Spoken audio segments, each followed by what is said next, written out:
Hello, how's it going? Saltire here. This should be part 10 of my Wrath of the Norsemen Let's Play as a Kingdom of Denmark, but I seem to have a bit of a problem here. There's a strange anomaly going on here in the settlements of London and Ipswich and possibly even Dunwich. If I just get the construction queue up, I'll show you what I'm on about. Now, the population seems to be stuck on 800 with a population growth of plus 4.5%. Now, I captured this settlement a few turns ago and nothing's happened. There's been no increase to the population. The same thing is happening in Ipswich, and I captured that quite some time before. London. The population growth there is plus 5.5%. And then if we move to Dunwich, the population growth is 0 and the population on 3003. Now it's been like that since I took the settlement, more or less, in the first or second episode. Nothing's changed there. We haven't built an awful lot, but we've got a colony in there. There is a forest clearing already in Warriors Hold, so I thought there might have been some little increase somewhere along the lines, being as we're on low tax. I thought the population growth might have at least gone to maybe 0.5%, but no, nothing's happened. So what I did was I went into medieval shell,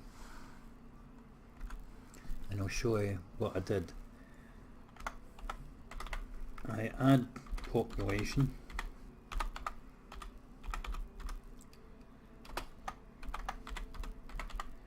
make sure I spell it correctly, of 1,000, and added it. As you can see, 1,800. Now when I went to the end turn, this is just the testing that I was doing.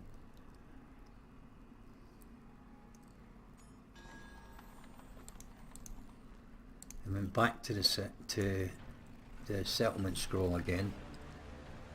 Population had dropped to 845 from 1,800, and the population growth was plus 2.5. Now that in itself isn't unusual. That does happen in this and like Rome Total War. But when I once again went to the next turn,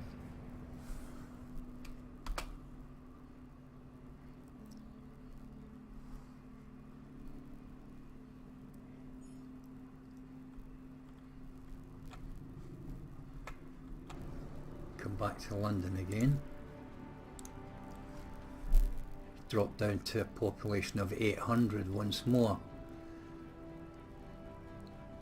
with a population growth at plus 4.5%.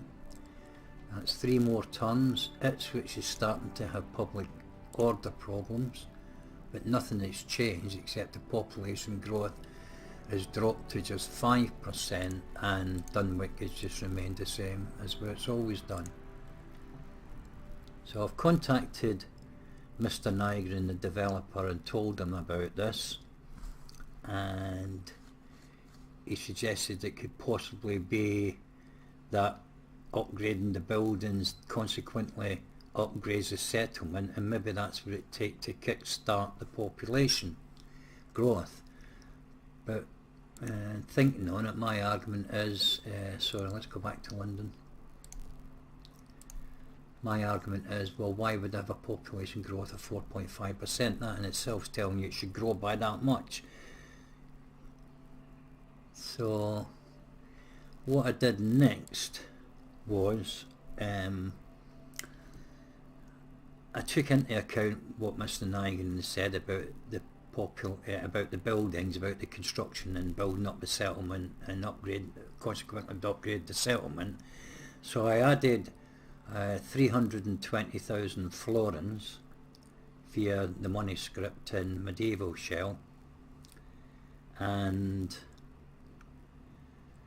what I did then was use the process CQ procedure to put all those buildings into the settlement one after another, and it ended up like this.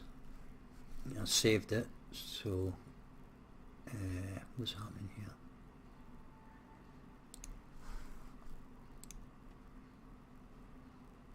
No, I don't want to save, I want to load, don't I? That's it, right, sorry. There we go. So we load the game up. Now this is the medieval shell where I've added the money.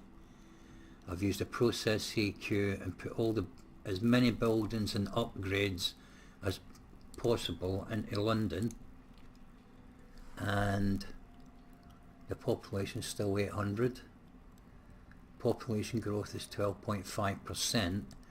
Now I don't know what these buildings here are, but Giant Causeway, Stonehenge, Stone of Scone and Skellig Michael. Michael. Now these are all landmarks on the British Isles and over in Ireland and to the Atlantic Ocean for Skellig and Stonehenge, you know where that is. So all this is, I don't know what these are for. Now these same constructions are available in Ipswich as well. Only get the Abbey of Lorsch there and Skellig Michael. I don't know what they do. I don't know what they'll get, how they'll get anything whatsoever to do with Norfolk, because they're not anywhere near Norfolk logistically. So anyway, going back to London, now you can see what I've done. There's no more buildings to build except these. I ran out of money, left with 14,000 there. I didn't bother building anything else because we're at the extremes of it everywhere I can go. So if we hit the end turn, just hope I don't get a battle, but if I hit the end turn, and we'll see what London looks like after the end turn.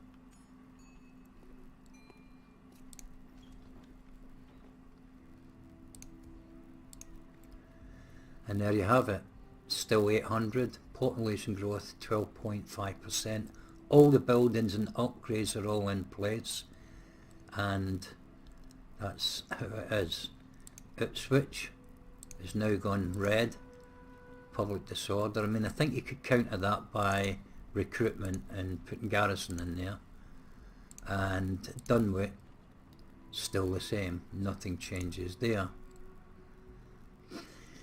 So once again, I don't know what made me do it. So I'm back into medieval shell again, and I pressed it, and I pressed the up arrow like so, and this is what it came up with. Add population, London spelt properly, minus 1,000.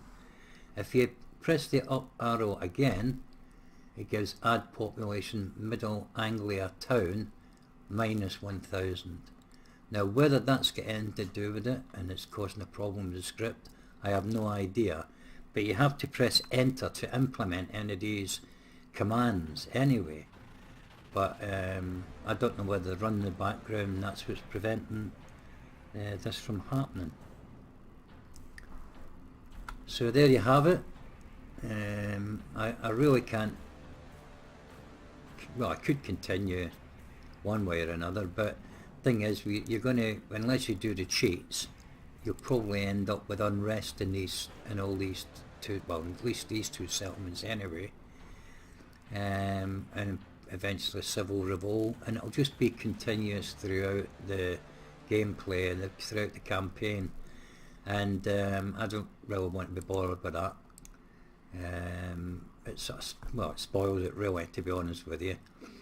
But I just thought I'd put this up and show you what had happened, just to explain why I'm now cancelling this Let's Play, and also for Mr. Nygren to have a look at too, because I also post this on the Total War Centre. I've got one thread there of for the Let's Play, and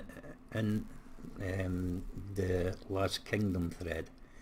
So there you go. That's the way it is. At least I've managed to put it up and let people see the excellent work that Mr. Niagara's done. I mean, he's done some super stuff to it. You know, the models and of the buildings and many of the units that he's changed. They're fantastic. Not to forget the music as well. The additional music he's added. But that little glitch there seems to come from, or appears to come from the Last Kingdom mod itself, and not this submod. Again, Mr. Nigan explained that to me too, that he never touched any of these areas from the original mod itself. So unless it's that, or because I don't think it will be Medieval 2, the base game in itself, any hard-coded situation. So I think it's possibly something to do with the Last Kingdom, it's the mod itself. So with that, I can only offer my apologies to anyone who was following, and say thanks for watching, and I'll be back with another Let's Play of another mod.